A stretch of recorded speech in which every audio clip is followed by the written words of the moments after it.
축원드립니다. 사순절에 실제로 일어났던 그 일들을 통하여서 우리가 어떻게 이 사순절을 보내야 되는가 하는 것들에 대해서 지금 살펴보고 있습니다.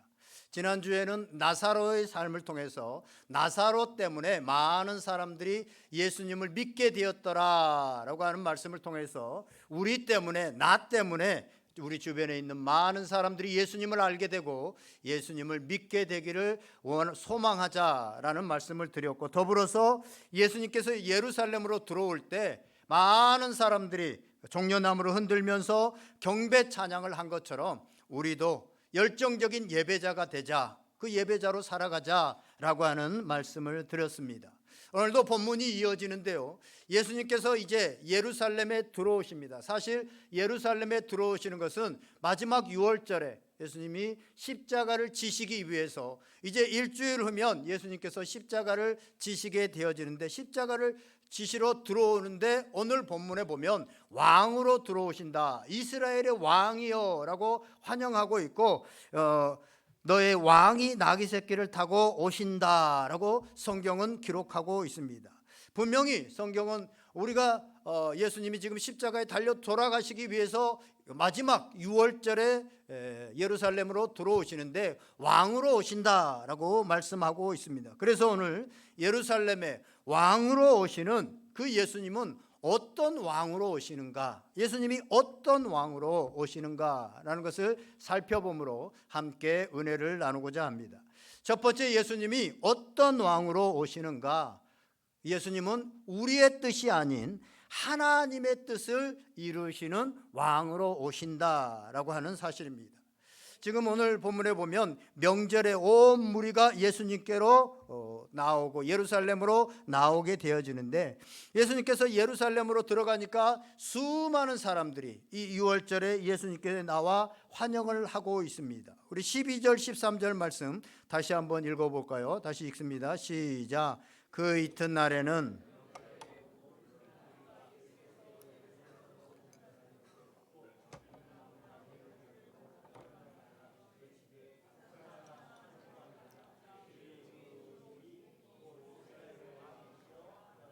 아멘. 지금 많은 사람들이 예루살렘으로 입성하는 예수님을 환영하면서 종려나무를 흔들고 있습니다. 그 열기가 얼마나 대단했던지 제일 마지막절인 19절에 보면 바리새인들이 서로 말하기를 그들이 하려고 했던 일, 즉 대제사장들과 바리새인들이 모의해서 예수님을 죽이자라고 하는 그 죽이려고 했던 것이 다 쓸모없을 정도로, 봐라, 온 세상이 지금 그를 따르고 있다, 그러니까 우리가 그것을 행할 수 없다라고 할 만큼 그 열기가 대단하고 대단히 뜨거웠다는 것입니다. 이처럼 수많은 사람들이 지금 예수 그리스도를 이스라엘 왕이여 라고 지금 환영하고 있는데, 그렇다면 그 많은 사람들이 왜 예수님을 지금 환영하고 있을까라고 하는 것입니다. 오늘 우리가 예수 그리스도를 믿고 예수님을 환영하는데 왜 예수님을 믿고 예수님을 환영하느냐라는 것들을 생각해 볼 수 있습니다. 이들이 예수님을 환영하고 있는 이유는 그들이 하는 행동과 그들이 외친 그 소리를 통해서, 그 외친 말을 통해서 그들의 마음에 있는 것들을, 그들의 마음에 소망한 것들을 알 수 있습니다. 그들이 한 행동은 무엇입니까? 오늘 13절을 보니까 종려나무 가지를 흔들었다. 그리고 외친 걸 뭐라고 외쳤습니까? 호산나, 찬송하리로다 라고 그렇게 말씀하고 있습니다. 그들이 외친 이 외침, 그리고 그들이 했던 행동, 그것을 통해서 그들은 어떤 예수님을 바라고 있었는지, 어떤 왕을 바라고 있었는지라는 것을 우리가 볼 수 있다는 것입니다. 먼저는 그들이 종려나무 가지를 흔들었다라는 것입니다. 이 의미를 정확히 알려고 하면요, 이스라엘 이 역사를 조금 알 필요가 있습니다. 사실 유월절과 지금 명절 유월절에 이 종려나무를 흔드는 것과는 전혀 어떤 연관성이 없습니다. 그런데 왜 이 사람들은 다 종려나무 가지를 가지고, 지금 저 화면에 나오는 게 종려나무인데요, 이 종려나무 가지를 가지고 예수님을 흔들면서 예수님을 환영하게 되어지는가? 그것은 역사적인 배경이 있습니다. 이스라엘이 바벨론에 멸망하게 되어진 다음에 계속해서 이스라엘은 다음 뭐 페르시아, 헬라, 로마 계속해서 속국으로 나라를 잃고 그렇게 살아가고 있다가 주전 167년경에 시리아의 왕 안티오쿠스 에피파네스가 이제 유대인들이 안식일에는 아무것도 안 하고 전쟁도 안 하고 아무것도 안 한다는 것을 알고 안식일에 전쟁을 일으켜 가지고 그들이 신성시하고 있었던, 이스라엘이 신성시하고 있었던 그 성전을 완전히 장악해 버립니다. 그리고 그 성전 안에다가 제우스 신상을 딱 세우고 또 거기에서 유대인들이 너무나도 수치스럽고 너무너무 싫어하는 돼지고기를 올려가지고 돼지고기로, 이스라엘 사람들 유대인들은 먹지도 않는 그런 돼지고기를 거기다가 올려가지고 제사를 드린 겁니다. 이 수치를 당한 유대인들은 정말 너무너무 수치스럽고 너무너무 비참해졌습니다. 그러나 힘이 없는 약소국이기 때문에 어쩔 수 없고 정말 그것을 참고 있었는데, 그때 마카비 가문에서 이 마카비라고 하는 사람이, 유대인이 일어나 가지고 그들과 싸워서 이스라엘을 잠시 동안 탈환하는, 이스라엘을 다시 회복시키는 이 일들이 일어납니다. 그래가지고 성전을 다시 깨끗하게 정화하고 성전 제사가 회복되어지고 이런 일들이 일어납니다. 그때 이 유대인들이 이 마카비를 향해서 종려나무를 흔들면서 그를 맞이했습니다.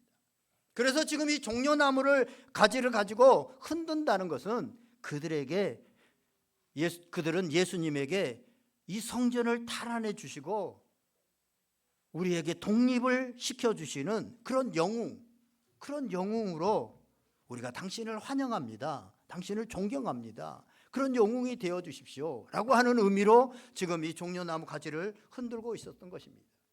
그래서 오늘 본문에서 예수님을 환영하는 사람들은 종려나무 가지를 흔들면서 우리를 로마로부터 독립시켜 주시고 우리의 종교의 중심인 성전을 탈환하여 주십시오 라고 하는 간절한 소망을 가지고 이 종려 가지를 흔든 것입니다.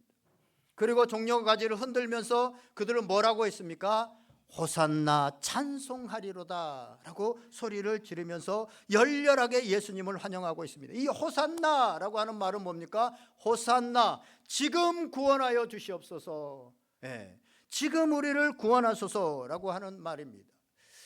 이 유월절, 지금 유월절 명절에 호산나라고 외친 것은요, 유월절은 이스라엘 백성들이 애굽이라고 하는 나라에 속국으로 있고 거기에서 종살이를 하고 있다가 그들이 그 압제로부터 벗어난 날, 구원받은 날이 바로 이 유월절입니다. 마지막 10번째 재앙을 통해서 이 유월절에 드디어 자유를 얻게 되어지고 드디어 독립이 되게 되어지고 구원을 얻게 되어지죠. 그때 이 유월절에 그들이, 그런데 이 호산나라고 외치는 것은 마찬가지로 지금 그들이 압제당하고 있는 로마로부터 우리를 구원해 주십시오 라고 하는 간절한 마음을 가지고 호산나, 우리를 구원하소서 라고 그렇게 외친 것입니다. 이 행동과 이 외친 것을 다시 한번 정리하면, 종려나무를 흔들면서 호산나 외친 것은 예수님께서 마카비와 같은 강력한 정치적인 왕으로 와서 로마로부터 우리를 구원해 주십시오 라고 하는 간절한 소원과 간절한 마음을 가지고 왕으로서 예수님을 환영하고 있습니다. 그런데 예수님은 그들이 고대했던, 그들이 바라던 그런 왕과는 전혀 다른 모습으로 지금 다른 행동을 보여주시는 것을 보게 되어집니다. 우리 14절 말씀 다 같이 한번 읽겠습니다. 14절 시작. 예수님은 어린 나귀를 타고 오셨다. 새끼 나귀를 타고 오셨다. 잘 읽어야 되더라고요. 이게 새끼 나귀 그렇게 하면 괜찮은데 나귀 새끼 그렇게 하면 욕 같더라고요. 근데 여기 나귀 새끼 이렇게 스가랴에서도 기록되어 있는데, 어쨌든 간에 작은 새끼 나귀를 타고 지금 들어오시는 예수님을 한번 보세요. 얼마나 우스꽝스럽습니까? 아니, 왕으로서 예루살렘에 정말 이스라엘 백성들이 그런 왕, 마카비와 같은 왕, 이런 정치적인 왕으로 온다면 적어도 백마를 타고, 김정은 보니까 꼭 백마를 타더라고요. 다른 그 측근들은 어디 백두산 간다든가 뭐 할 때 다른 말 뭐 황색이나 흑색 말을 타는데 자신만 백마를 이렇게 탁 타고 사진에 나오고 그러더라고요. 그런 것처럼 백마를 타고 위풍당당하게 장군들의 호의를 받으면서 오셔야 맞죠. 이스라엘의 왕으로 오실 거면. 그런데 그게 아니라 민간인들이나 상인들이 타고 있는 그런 나귀 새끼를 타고 예루살렘의 성에 들어왔다. 이것은 마치요, 이게 정말 우스꽝스러운 게 어른이 세발 자전거 타고 막 이렇게 걷고 있는 모습, 지금 오늘날로 말하면 그렇습니다. 예수님이 지금 왕이라고 막 환호하고 있는데 세발 자전거를 타고 하면서 들어온다고 생각해 보세요. 이게 뭐야?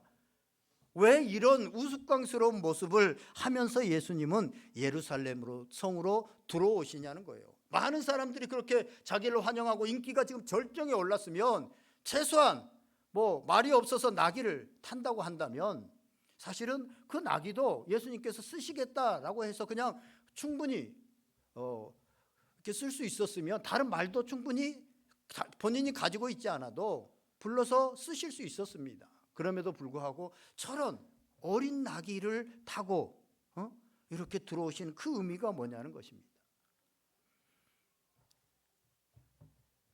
예수님은요 분명히 왕이셨습니다. 요한복음 우리가 1장 49절을 보면 나다나엘이 이스라엘의 임금으로 부르고, 요한복음 18장 37절에 보면 예수님께서 자신을 신문하는 그 빌라도의 질문에 스스로 자신이 왕이다라고 그렇게 대답합니다. 그러나 예수님은 본문에서 예수님을 환영하는 사람들, 그를 정말 열렬히 맞이하고 있는 그런 사람들이 생각하는 왕이 아니었다는 것을 예수님께서 이 나귀 새끼를 타고 들어가는 이 모습을 통하여서 내가 그런 왕이 아니다 라는 것들을 보여주고 있습니다. 오늘 예수님을 환영하는 사람들은 예수님이 정치적인 왕이 되어서 로마로부터 자신을 해방시키고 먹고 사는 경제적인 문제도 해결해 주실 뿐만 아니라 그들에게 자유를 주는 그런 이스라엘의 왕이시여 라고 그래서 그렇게 외쳤는데, 예수님은 지금 어린 나귀를 타고 들어가심으로 인해서 나는 너희들이 원하는, 너희들이 그렇게 바라는 그런 왕이 아니다라는 것을 보여줍니다. 그러면서 예수님이 그러면 어떤 왕이시냐라는 것을 15절 말씀에서 예수님이 어떤 왕이시냐라는 것들을 보여줍니다. 우리 15절 말씀 다 같이 한번 읽어보겠습니다. 시작.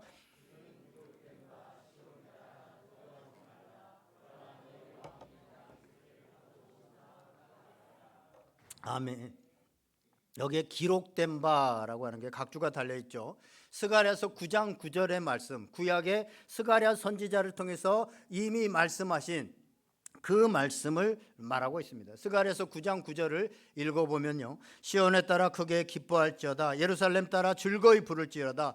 보라, 내 왕이 내게 임하시나니 그는 공의로우시며 구원을 베푸시며 겸손하여서 나귀를 타시나니 나귀의 작은 것 곧 나귀 새끼니라 라고 말씀하고 있습니다. 예수님께서 예루살렘 왕으로 들어오시는데 너희가 원하는 그 정치적인 왕이 아니라 구약 스가랴서에 기록되어진 그 구약의 말씀 그대로 오셔서 하나님의 말씀, 하나님의 뜻을 이루는 왕으로 오신다는 것을 보여주시기 위해서 어린 나귀 새끼를 구약에 약속한 대로 하나님의 말씀이 그대로 이루어질 것을 바라보면서 그 왕으로 오신다라는 것을 실제로 실물로 보여주시기 위해서 사람들이 볼 때 굉장히 우스꽝스러운 모습이지만 나귀 새끼를 타고 오셨다라고 하는 것입니다. 그들이 원하는 정치적인 왕이 아니라 하나님이 뜻하시는 왕이요, 그들이 바라는 로마로부터 구원을 받게 할 왕이 아니라 하나님의 뜻을 따라서 죄와 사망의 권세로부터 구원해 줄, 우리에게 죄로부터 자유케 할, 우리를 구원해 주셔서 영원한 생명, 영생을 얻게 하실 왕으로 지금 들어오고 계시다는 것을 보여주시기 위해서 스가랴의 말씀을 그대로 그 예언의 말씀을 이루고 계시는 것을 보게 되어집니다. 사랑하는 여러분, 예수님께서 우리 인생 가운데도 왕으로 찾아오셨습니다. 그때 우리는 그 왕이 나의 소원, 나의 간절한 소망을 이루어 주기를 바라면서 그분을 믿고 환영하는 줄도 모릅니다. 그러나 우리가 반드시 기억해야 될 것은 그분이 새끼 나귀를 타고 오셨다는 것을 통해서 예수님은 우리가 원하는 것을 주기 위해서가 아니라 하나님이 우리를 향하여 가지신 뜻, 하나님의 그 소망, 하나님이 우리를 향하여 가지고 계신 그 간절한 소원을 이루기 위해서 오늘 왕으로 오신 그 왕이다라고 하는 것을 우리가 기억할 수 있기를 바랍니다. 그래야만 우리가 죄로부터 해방되어지고 우리가 영원히 사는 영생의 길이 열려지기 때문입니다. 그래서 우리는 기도할 때도요, 금요 기도회 때 우리가 월삭 기도회 때 말씀을 드렸지만 우리가 원하는 것, 우리가 바라는 것만 이루어지기를 막 때를 쓰면서 기도하는 것이 아니라 기도의 일차적인 목적은 뭡니까? 예수님처럼 하나님의 계획, 하나님의 뜻, 하나님의 바른 길을 나에게 보여주십시오, 가르쳐 주십시오 라고 기도하고, 2차적으로 하나님의 뜻을 알게 되었으면 내가 그 하나님의 뜻을 행할 능력이 없고 힘이 없고 환경이 안 되는데 하나님 그 뜻대로 살 수 있도록 열어주시고 마음 주시고 힘 주시고 환경을 열어주십시오 라고 기도하는 거. 그래서 그렇게 이루어져야만 우리가 망하는 인생을 살지 않게 되어지고 하나님이 기뻐하시는 인생을 살아갈 수 있다고 하는 사실입니다. 사랑하는 여러분, 이 사순절에 예수님께서 우리에게 오신 것은 우리가 원하는 것을 이루어주게, 잘 먹고 잘 살게 하기 위해서, 물론 부수적으로 하나님께서 또 그런 것들도 우리가 육체를 입고 있기 때문에 주시지만 1차적으로 하나님의 뜻을 이루어서 우리를 죄로부터 구원해 주시고, 정치적으로 구원해 주시는 것이 아니라 우리를 죄로부터 구원하셔서 영생을 살아갈 수 있도록, 영원한 삶을 살아갈 수 있도록 오셨다고 하는 것을 여러분들 다시 한번 기억할 수 있기를 주님의 이름으로 간절히 축원드립니다. 두 번째, 예수님이 왕으로 오시는데 어떤 왕으로 오시냐라는 것입니다. 잘 들어보시기 바랍니다. 이 땅이 아닌, 어떤 장소가 아닌, 예루살렘이 아닌 우리 안에 하나님의 뜻을, 하나님의 나라를 이루시는 왕으로 오신다는 것입니다. 이곳 저곳 이스라엘 예루살렘 이게 아니라 우리 안에, 자기 백성들 안에 그 하나님의 나라를 이루시는 왕이시라고 하는 사실입니다. 유월절은요, 단순히 이스라엘 백성들이 그냥 애굽이라고 하는 나라에서, 세상이라고 하는 곳에서 구원을 얻어서 하나님의 백성이 되는, 거기서 끝나지 않고 유월절 이후의 삶이 쭉 이어집니다. 하나님께서 세우시려고 했던 하나님의 나라가 실제로 유월절 이후에 이스라엘 백성들이 이제 홍해를 건너게 되어지고 가나안 광야를 지나게 되어지고, 그리고 가나안 땅, 하나님이 약속하신 가나안 땅에 들어가게 되어지는데, 그 가나안 땅에는 비어있는 땅이 아니라 그곳에 이미 살고 있었던, 옛 사람들이 살고 있었던 곳입니다. 거기에서 싸움을 통해서 거기에 하나님의 나라를 심고 하나님의 나라를 확정하고 하나님의 나라를 계속해서 확장해 나가는 하나님의 계획이 이 유월절 사건부터 쭉 이루어졌다고 하는 사실입니다. 실제로 하나님의 백성들은 가나안 땅에 하나님이 통치하시는 하나님의 나라를 세우고 다윗 때, 솔로몬 때 확장해 나갑니다. 여러분, 국가, 나라가 되려고 하면 나라는 국가의 3요소가 있습니다. 아마 중학교 때, 초등학교 때인가 중학교 정도 때 배웠을 겁니다. 아마 국가의 3요소가 뭡니까? 국가의 3요소. 우리 학생들은 알 텐데 몇 명이 지금 입을 들썩들썩 하고 계시는 분들이 있는데, 국가의 3요소는 백성이 있어야 되죠. 백성이 없는, 국민이 없는 그런 국가는 없죠. 그 다음에 주권이 있습니다. 주권이 누구에게 있느냐. 그 다음에 영토, 땅이 있죠. 그렇죠?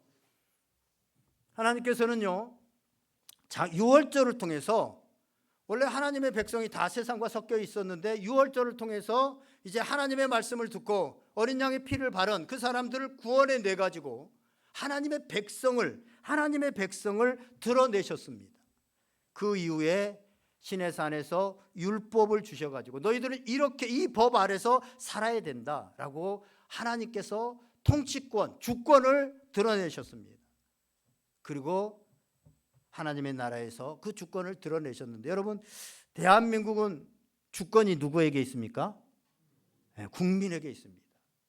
그러면 하나님의 나라에서는 주권이 누구에게 있습니까? 하나님께 있습니다. 그래서 하나님께서 이렇게 살아라, 이 법대로 살아라 라고 주권을 드러내. 하나님이 통치하시는 나라가 하나님의 나라잖아요.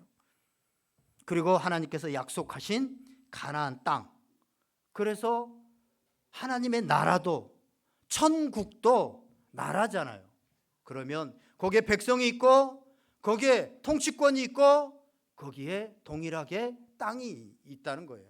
그래서 하나님께서 유월절을 통하여서 이스라엘 백성들을 드러내시고 광야를 쭉 통과하게 하시면서 하나님의 법을 줘서 내가 주권자다라는 것을 주권을 율법을 통해서 드러내시고, 그리고 하나님께서 약속하신 가나안 땅에 들어가는데, 아까도 말씀드렸지만 그 가나안 땅은 비어있는 땅이 아니라 이미 옛사람들 거민들이 살고 있었기 때문에 그것들을 몰아내야, 거기서부터 몰아내고 주변 열강들을 향해서 계속적으로 제사장 나라로서, 하나님의 나라로서 그 나라들에게, 다른 나라들에게 하나님의 나라를 확장시켜 나가는, 그것이 퍼져나가게 하는 그 역할이 바로 이 이스라엘에게 있었던 것입니다. 그런데 이스라엘 백성들이 그렇게 나라를 세웠는데 범죄하고 나서 하나님의 통치를 인정하지 않고 이방 신들과 다른 신들을 쫓아서 살아가고 하나님의 말씀을 듣지 않았기 때문에 하나님 나라가 무너져 버린 것입니다. 그래서 바벨론에게 빼앗기게 되어지고 계속적으로 나라가 없는 상태로 되어져 있었는데, 그래서 지금 이 이스라엘 백성들을, 그것을 아는 이스라엘 백성들은 오늘 13절에 이스라엘의 왕이시여 호산나 외치면서 주의 이름으로 오시는 곧 이스라엘의 왕이시여 라고 하는 말은 뭐냐면, 예수님이 왕으로 오셔서 그 옛날 번창했던 다윗이 다스릴 때 그 번창했던 그 하나님의 나라, 그 나라로서 이스라엘, 그 이스라엘을 회복시키고 다시 세워달라라고 지금 예수님을 환영하고 있습니다. 그런데 예수님께서는요, 이 마지막 유월절에 어떤 왕으로 오셨습니까? 우리가 성경을 통해서 알고 있듯이 예수님께서는 유월절에 어린 양이 죽은 것처럼 이제 어린 양 되시는 예수님께서 마지막 유월절을 지키시고 죽으심으로 그분의 백성들이 구원을 얻고 자유를 얻도록 하셨습니다. 이 유월절 어린 양 되시는 예수님을 이제 믿는 그 사람들이 하나님의 백성으로 드러나게 되어집니다. 예수님을 믿는 사람이 이제 마치 유월절에 그 피를 바르고 그것을 믿는 사람들이 하나님의 백성이 된 것처럼 동일하게 예수 그리스도의 십자가에 그 피를 믿는 사람들이 이제 하나님 나라의 백성이 되는 겁니다. 그리고 그 후에, 그리고 백성이 되고 끝이 아니라 신의 산에서 오순절에 77절에 하나님께서 하나님의 백성에게 율법을 주시면서 하나님의 주권을 드러내신 것처럼 오순절에 우리에게 성령을 주시고 성령이 우리 안에 거하심으로 인해서 이 하나님이 우리를 다스리시고 우리 마음에서 이제 이렇게 행할 것과 행하지 않을 것들을 가르치면서 율법 대신에 성령을 주셔서 예수님을 왕으로, 주권자로 고백하게 만들고 자기 백성에게 주권을 드러내시는 것입니다. 그래서 고린도전서 12장 3절에 보면 성령이 아니고서는 누구든지 예수님을 주시라 할 수 없느니라 라고 말씀합니다. 그래서 자기 백성을 만드시고 예수 그리스도의 십자가로, 그리고 주권을 예수 그리스도를 왕으로 하는 그 주권을 드러내셨는데, 그리고 이제 마지막에 뭐가 필요합니까? 국가가 되려고 하면, 나라가 되려고 하면 뭐가 있어야 되죠? 네. 백성이 있고 주권이 있고 뭐가 있어야 되죠? 땅이 있어야 되죠. 그리고 땅을 주시는데 가나안과 같은 이 지구상의 어느 곳이 아니라 부활의 몸, 나 자신을 땅으로 주시는 것입니다. 이 땅, 흙으로 빚어진 우리 자신, 이후에 예수님께서 부활한 것처럼 우리도 부활하게 될 것이다, 그래서 영원히 살게 될 것이다 라고 하는 이 몸, 이 몸을 땅으로 주셔서 여기서 우리는 믿음으로 우리 안에 남아있는, 마치 가나안에 남아있었던 그 옛 사람들과 싸우는 것처럼 우리 안에 남아있는 옛 사람, 옛 성품, 이것들과 싸우면서 우리 안에서 하나님의 나라를 확장시켜 나가는 것입니다. 예수님의 통치권이 완전히 이루어지도록 우리가 그 그것을 계속적으로 믿음 안에서 바울이 로마서 7장에서 고백한 것처럼 우리 안에서 계속해서 이 싸움이 일어나는 것입니다. 우리 안에서 일어나는 싸움이 어떤 싸움입니까? 고린도후서 10장 5절에 보면 이렇게 말씀하고 있습니다. 우리 앞에 보이죠? 한번 읽어볼까요? 시작. 하나님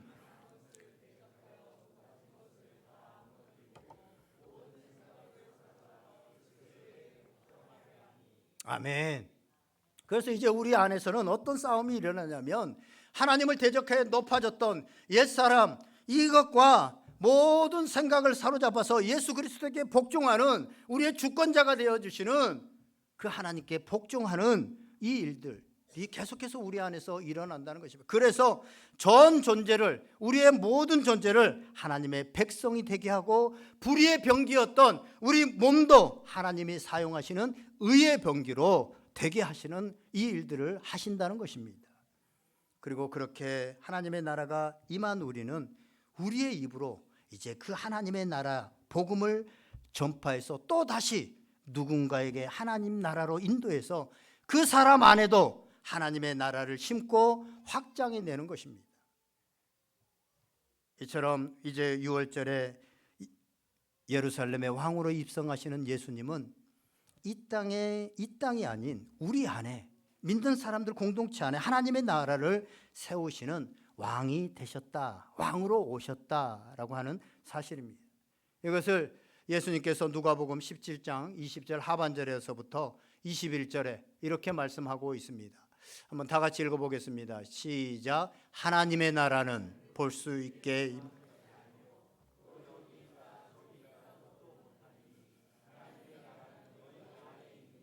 아멘.